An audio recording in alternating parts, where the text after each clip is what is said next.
Let me get on my soapbox here for just a moment. Washington Commanders is a stupid, stupid name. It really is. Why couldn't they have been the Red Wolves or something? Yeah, I know you're going to talk about, well, trademark or whatever, blah, blah, blah, blah, blah. BS. The organization can find millions to pay out for harassment lawsuits or whatever the hell they're doing. Like, you couldn't find a way to come up with a better name than the Commanders? We're the Washington Commanders. Your friendly neighborhood DMV butt pirates is what the fuck it sounds like. Sorry. I just think it's such a dorky name. Anyways, let's talk about Washington Commanders football. Oh, fuck. Anyways, if you're a Washington fan, you're probably looking at the way the 2020 season finished out. You ended up winning the division even with a bad record. And you took Tampa Bay almost to the limit in the wild card round before you lost to the eventual Super Bowl champions. Maybe we were hoping for some progression and growth in 2021. And instead, what you got was a big defensive regression last year. Now, part of that was probably because the schedule that Washington played in 2020 was a lot more friendly, a lot easier for that defense to look really good. They certainly did not look very good in 2021. You could say, well, that's because of Chase Young being out or whatever. Fine, whatever you want to believe and tell yourself. And offensively, you're probably hoping, hey, bringing in Fitzmagic, this is going to work out well. And then in game one, he hurts himself, and you end up with Taylor Heineke time anyways. So, as you can imagine, the season didn't go that well for the Washington football team. Crap, at this point, I wish I had just kept calling them the Washington football team. Washington Commanders. And the type of move you would expect a team named the Washington Commanders to make is to not learn the lessons of other teams and go out there and make a trade and give away multiple mid-round picks to bring in Carson Wentz. Now, some of you are going to point out and say, you were really huge, Jeff, on Carson Wentz coming out of the 2016 NFL Draft. I absolutely was. Jeff, you were a pretty big notable defender and nut hugger of Carson Wentz for the first few years of his career. I absolutely was. In the first couple of years, I looked like a damn genius. But you know what? You can't stubbornly fight against it forever. You have to learn, and you have to look at what your eyes are seeing, what they're telling you. Is that Carson Wentz ain't that dude anymore. And teams keep trading for him, acting like he's going to be this dude. He's not. Indianapolis gave up a lot to bring him in. And after 1 year, they couldn't wait to move on from him. They couldn't wait. That should tell you something. Even the fact that the Eagles gave up all that they did in 2016 to go trade up to get Carson Wentz. A few years later, they were willing to move on from him for Jalen Hurts. Again, that should tell you something. But apparently that tells Riverboat Ron and the Washington Commanders that that's our guy. They keep kicking the can down the road on the young quarterback. Someday they'll figure it out. Meanwhile, you're hoping to get lightning in a bottle with Carson Wentz. Good luck to you. When you look at this offseason for Washington as well, what else was notable is there was some changes within their trenches on the offensive defensive side of the ball. Brandon Scherf's gone. He went to Jacksonville. They lost Tim Settle and Matt Ioannidis on that defensive line. They brought in Andrew Norwell and Trey Turner on that offensive line. The draft, Jahan Dotson was kind of an interesting pick.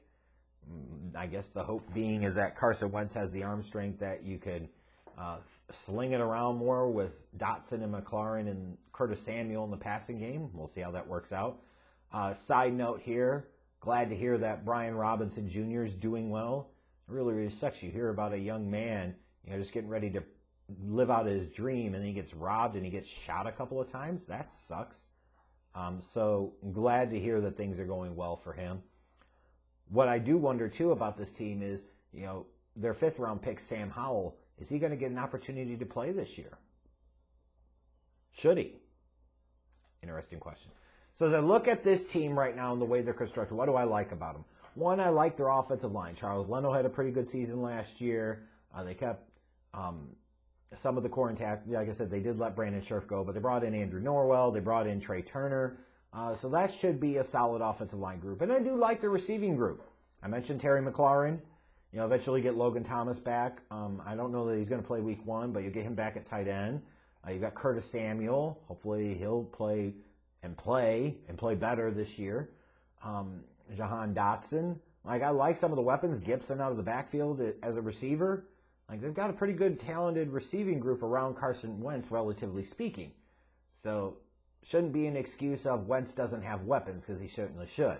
But what are the concerns? Number one, I look at Chase Young. This is a dude a couple of years ago you took number 2 overall. You take a defensive end number 2 overall, you don't want to keep teasing yourself into thinking that there's some type of potential or possibility there. At some point in time, you want to see the rubber meet the road. And so far, overall, the returns are very mixed. You need him to be that alpha. You need him to be that Julius Peppers type, Von Miller type of impact defensive player. And he's just not that right now. And then you look at this pass defense. They were really bad. This is a team that invested a ton in their defensive front and first-round picks when you think about, Jonathan Allen and Deron Payne and Chase Young and Montez Sweat. This is a team that you would expect to be similar to the 49ers of the past couple of years, where when it gets to nut-cutting time, they can really get heat on opposing quarterbacks consistently, and it's just not the same with Washington. And especially when they don't get heat on opposing quarterbacks, their secondary can be had. It can be toasted. But my biggest concern here is Carson Wentz. What do you think you're getting out of him now, honestly? What's he going to bring to the table? What does he do? Are you hoping you're going to get 2017 level Carson Wentz? Or are you going to get 2021 Colts are ready to move the hell on from him Carson Wentz? Time will tell. In terms of the early part of this season, looking at the Washington Commanders schedule, weeks 1 through 4, they host the Jaguars in week 1.